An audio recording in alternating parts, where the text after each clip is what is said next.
semuanya, selamat datang di podcast Suara Pelajar. Podcast yang ngobrolnya santai, tapi nggak santai juga sih.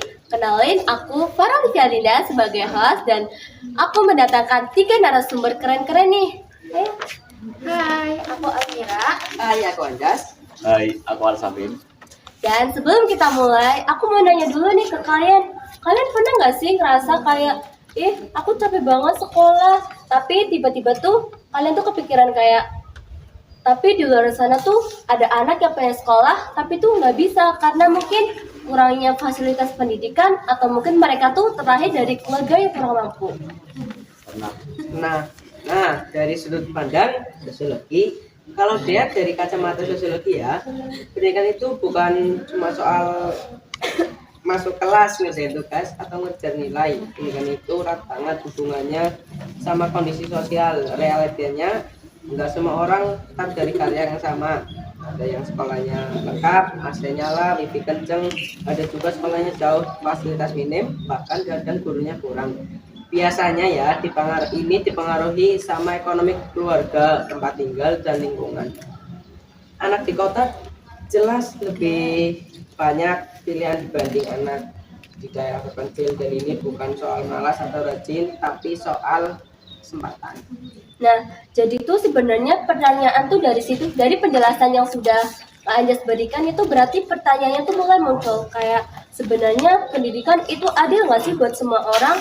Coba deh kita pikir bareng-bareng kayak kenapa ada anak yang bisa sekolah di tempat lengkap, fasilitas oke, tempat nyaman, tapi ada juga anak yang sekolahnya jauh dari rumah, fasilitasnya nggak baik, bukunya kurang, bahkan gurunya juga terbatas.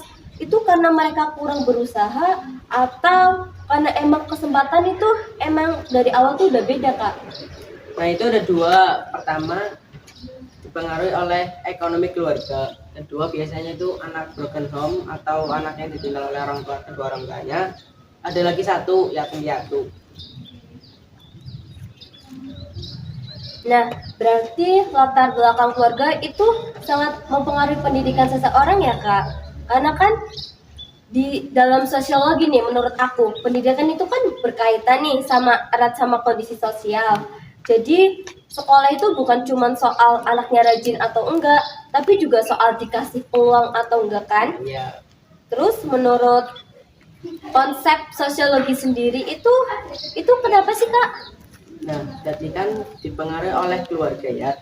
Nah, keluarga itu salah satu guru pertama anak-anak yang dimulai dari lahir sampai kita bisa belajar menulis membaca itu dipengaruhi oleh kedua orang tua kita yang selalu mengajari kita ya kayak gitulah seperti di sekolah belajar. Ya, jadi tuh sekolah pertama anak itu adalah keluarganya sendiri ya Kak, terutama itu orang tua. Jadi di mana Nah, orang berbeda tua jika anaknya itu broken home, yaitu kan nggak punya guru pertama yang ngajarin di rumah kayak gitu.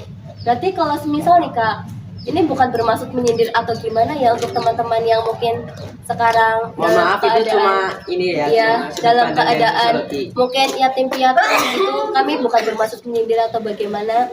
Tapi berarti kalau semisal anak yang contohnya nih meninggal dari kecil itu bagaimana Kak? Atau mungkin mereka tuh mendapatkan pendidikan dari mungkin pamannya atau tantenya atau dari mana? Atau mungkin mereka itu berusaha untuk belajar sendiri gitu Kak? Sama aja sih kalau ditinggal orang tuanya, susah. Nah, terus menurut Kak Alvin sendiri itu gimana Kak? Kalau menurut saya ya dalam kajian sosiologis ini masuk ke masalah ketidaksetaraan sosial. Ada teori namanya stratifikasi sosial. Intinya masyarakat itu terbagi ke lapisan-lapisan. Yang ekonominya kuat, akses pendidikannya juga kuat. Yang ekonominya rendah, ya sering ketinggalan. Fakta yang sering terjadi, angka putus sekolah lebih tinggi di keluarga kurang mampu. Bukan karena nggak mau belajar, tapi karena harus mikirin hal-hal seperti biaya, kerja bantu orang tua, atau akses sekolah yang ribet. Akhirnya apa? Pendidikan malah jadi alat yang kunci perbedaan kelas sosial, bukan ngebuka jalan buat naik kelas, dan ini bikin ketimpangan terus muter kayak lingkaran setan. Nah, kembali lagi di sini kan ada angka putus sekolah lebih tinggi dari keluarga yang kurang mampu. Itu dikarenakan ya kembali lagi sih kepada anaknya. Jika anaknya terus mau belajar, insya Allah dia akan mendapatkan beasiswa karena kecobaan belajarnya. Tapi gimana sih Kak kalau semisal nih anak tersebut ada anak yang terlahir dalam keluarga itu kurang mampu, tapi anaknya tuh juga bermalas-malasan, tidak mau berusaha, terus berangkat sekolah itu juga hanya sekedar berangkat sekolah, yang penting dapat sama atau gimana? Itu tuh gimana Kak? Apa mungkin itu tuh perlu pengawasan lebih dari guru atau kita tuh apa ya kayak dari pemerintah sendiri itu memberikan kayak solusi tersendiri bagi anak-anak yang memiliki sikap yang seperti itu. Ya, jika anaknya bodoh, kurang mampu, nggak mau belajar ya tergantung dari anaknya sendiri. Kalau nggak mau belajar ya akan terpuruk itu nggak akan bisa maju ya. Berarti kalau dari awasannya udah beda, hasil akhirnya tuh bisa dibilang adil nggak sih Kak? Dari adil itu gimana sih maksudnya? Dari adil tuh kayak di sini tuh masalahnya tuh kayak pendidikan yang harusnya jadi jalan nih buat ngurangin kesenjangan, tapi tuh malah sering bikin jaraknya tuh makin kelihatan loh, kayak antara nanti tuh fasilitas pendidikan yang terbaik itu contohnya untuk anak-anak yang mampu, terus untuk anak-anak yang kurang mampu itu nanti fasilitas pendidikannya tidak layak. Apakah seperti itu Kak?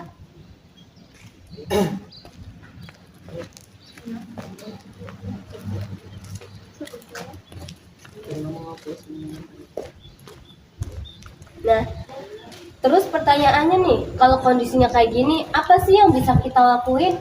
Apa kita cuma bisa ngadalin pemerintah, sekolah, atau justru tuh ternyata kita semua itu bisa ikut berperan loh dalam hal ini? Ya kalau dari diri sendiri jangan ngandelin pemerintah atau orang lain. Kita harus mengharapkan diri sendiri. Kita mau ingin maju atau akan terus terpuruk ya di situ. Kita juga harus berusaha untuk diri sendiri agar kedepannya kita akan dipermudahkan oleh yang maha kuasa atau kemauan diri sendiri untuk terus maju. Berarti kita tuh harus berusaha nggak sih? Kalau semisal dari dalam diri kita tuh kita nggak mau berusaha, ya bagaimana kita mau berhasil?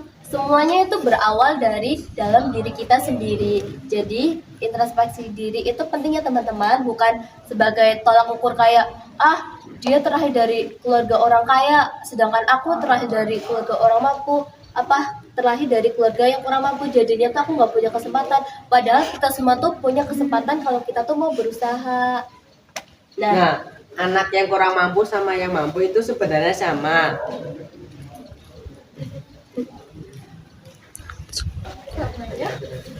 Nah, untuk anak yang kurang mampu atau tidak, untuk anak yang kurang mampu atau anak yang mampu itu tuh sebenarnya sama, karena kita semua itu adalah makhluk ciptaan Allah Subhanahu wa taala, di mana kita tuh memiliki kesetaraan yang sama. Jadi, untuk anak yang kurang mampu, kalian tuh harus kurang-kurangin overthinkingnya ya.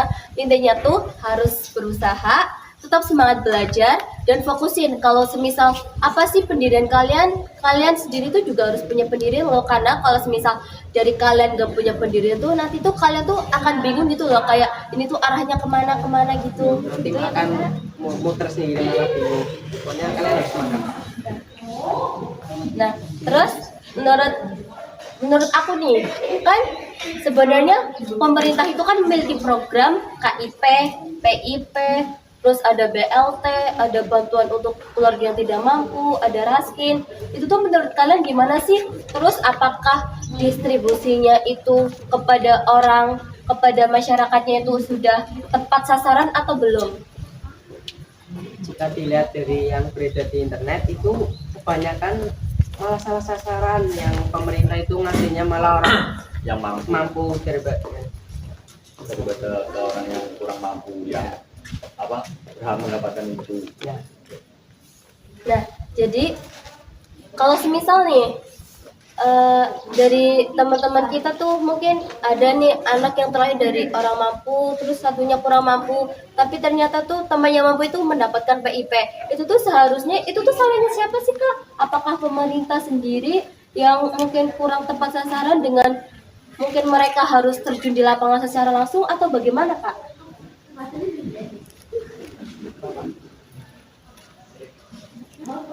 sepertinya ya, kalau yang saya pikirkan sepertinya itu salah pemerintah ya, bukan karena kita yang itu apa, bukan kita yang salah ya, tapi salah pemerintah, salah memilih orang untuk mendapatkan hak itu. Nah, terus kalau semisal nih untuk keluarga yang kurang mampu, itu kan bisa aja nih kalau semisal mereka tuh belum mendapatkan sasaran di mana PIP atau KIP supaya bisa mendapatkan pendidikan yang apa ya, pendidikan yang layak. Nah, itu tuh bagaimana sih? Mungkin apakah dari apa anak tersebut itu bisa menyalurkan terlebih dahulu untuk apa di perangkat desanya atau mungkin langsung menyalurkan ke pusatnya, Kak? Bisa jadi. Berarti sebelumnya itu dari contohnya nih di lingkungan aku kan banyak kayak warga-warga di mana mereka tuh kayak kayak bukan mencalonkan tapi kayak apa ya? Ya Nyokok. bukan nyogok gitu lah. Bukan Oh, nyogok. Kayak mendaftarkan, maksa. bukan maksa tapi mendaftarkan diri untuk mendapatkan KIP karena warga tersebut itu merasa kalau keluarganya itu belum mampu. Tapi kenyataannya justru perangkat desa itu tidak memberikan bantuan tersebut kepada warga yang kurang mampu, tetapi justru memberikannya kepada saudaranya sendiri yang jelas-jelas itu sudah mampu. Berarti itu melanggar pekerjaannya kan, Kak? Dan seharusnya sebagai perangkat desa itu kan memberikan layanan terbaik untuk masyarakatnya. Itu gimana, Kak, tanggapannya?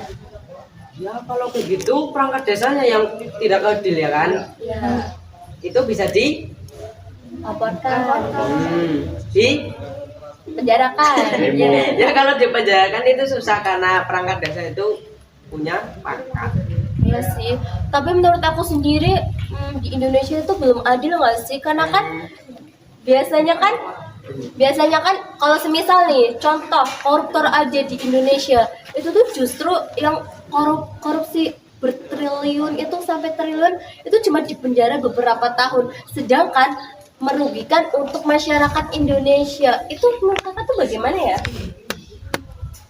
Ya tergantung sama yang memegang hukum di Indonesia ini sih. Emang udah nggak adil dari dulu. Banyakkan saja korupsi triliunan rupiah dibandingkan maling ayam. Maling apa uang negara triliunan rupiah di penjara cuma berapa itu 6,5 tahun ya. Nah, maling ayam berapa? 5 tahun. Ayam tuh harganya berapa itu? Paling berapa sih? 100.000. Nggak sampai loh, Nggak sampai tuh. 100.000. Dan memang gimana Nggak ya? adil. Ya masyarakat Indonesia itu pemerintah Indonesia kayak gitulah. Berarti emang pemerintahnya sendiri yang kurang apa ya? Kurang menjalankan tugas dengan baik apa ya? Mungkin beberapa dari pemerintahan itu kayak mereka tuh justru Memanfaatkan kekuasaannya iya, untuk memanfaatkan kepentingan diri kekuasaan. sendiri. Dimana harusnya tuh mereka melayani masyarakat, tapi malah menggunakan kebijakan tersebut untuk diri sendiri dan merugikan masyarakat. Nah, terus apa sih solusinya? Atau mungkin apa pesan dari kalian bertiga nih untuk anak-anak yang kurang mampu supaya tetap semangat atau mungkin mendapatkan keadilan pendidikan yang merata atau fasilitas yang baik itu? Ya untuk kalian tetap semangat terus belajar, semangatin untuk diri sendiri. Tetap berusaha, jangan menyerah. Pokoknya kalian jangan malas-malasan di sana, tetaplah berjuang sampai kalian sukses nanti. Ya jangan minder dengan anak orang yang mampu ya. Jikalau kita orang kurang mampu, jikalau kita mau berusaha kita akan bisa ya. Nah, jadi intinya untuk kalian yang anak-anak yang telah dari keluarga kurang mampu, menurut aku kuncinya itu sholat juga penting nggak sih, Kak? Nah, ibadah itu ya harus diprioritaskan dulu itu Nah. ibadah. Jika kalian terus berdoa menurut kepercayaan kalian masing-masing, pasti kalian akan berhasil nanti kelak. Iya, semuanya itu berawal dari kita tuh meminta pertolongan dulu kepada Allah, baru nanti kita dibarengi dengan usaha kita. Nah, untuk teman-teman jangan merasa kalian tuh kayak merasa sendiri atau gimana, karena tanpa kalian sadar di lingkungan kalian itu sudah memiliki keluarga, teman ataupun guru yang mendukung kalian. Walaupun mungkin bagi kalian itu merasa kayak aduh aku tuh kayaknya sendiri deh, aku udah gak kuat hidup deh. Kayak kalian tuh nggak boleh berpikiran seperti itu ya, ya nggak sih teman-teman? Ya. Kalian juga harus mengubah mindset pikiran kita. Kalau semisal aku hidup nih, contohnya aku tuh hidup dikelilingi sama orang-orang yang mampu. Nah, berarti di situ tuh kita tuh harus menyetarakan diri kita. Gimana? Kita tuh harus berusaha dengan apa yang kita miliki, bukan karena gengsi ya kak. Karena kalau semisal kita ngikutin gengsi tuh nggak bisa kan? Itu malah hancur. Nah, betul, itu justru akan merusak diri kalian sendiri. Jadi, pesan dari aku, tetap semangat, tetap berusaha, bekerja keras, apapun hasilnya, tetap semangat. Walaupun terkadang terkadang apa yang kita inginkan itu tidak sesuai dengan kenyataannya, tetapi justru itulah yang membuat kita kuat. Karena keberhasilan itu berasal dari kegagalan. Semangat terus teman-teman. Ketimpangan pendidikan pada dasarnya dapat dikurangi, asalkan penanganannya dilakukan secara serius dan konsisten, bukan setengah-setengah. Jadi di sini ada beberapa solusi untuk mengatasi permasalahan pendidikan yang tidak merata. Pertama, pemerataan fasilitas pendidikan harus menjadi prioritas utama. Sekolah di daerah terpencil memerlukan ruang kelas yang layak, jumlah guru yang mencukupi, serta akses terhadap teknologi pendidikan, bukan sekadar janji tanpa realisasi. Kedua, bantuan pendidikan seperti beasiswa, Kartu Indonesia Pintar atau KIP, dan berbagai subsidi lainnya perlu disalurkan secara tepat sasaran dan mudah diakses. Dengan demikian, siswa tidak harus menghentikan pendidikannya hanya karena keterbatasan biaya. Ketiga, peran sekolah dan masyarakat juga tidak kalah penting. Lingkungan belajar yang suportif, inklusif, dan tidak diskriminatif dapat membantu siswa tetap termotivasi untuk belajar meskipun berada dalam kondisi yang terbatas. Pada akhirnya, perbaikan pendidikan tidak dapat dilakukan oleh satu pihak saja. Diperlukan kerjasama antara pemerintah, sekolah, orang tua, dan pelajar. Pendidikan seharusnya menjadi jalan menuju masa depan yang lebih adil, bukan justru menjadi penghalang bagi mereka yang kurang beruntung.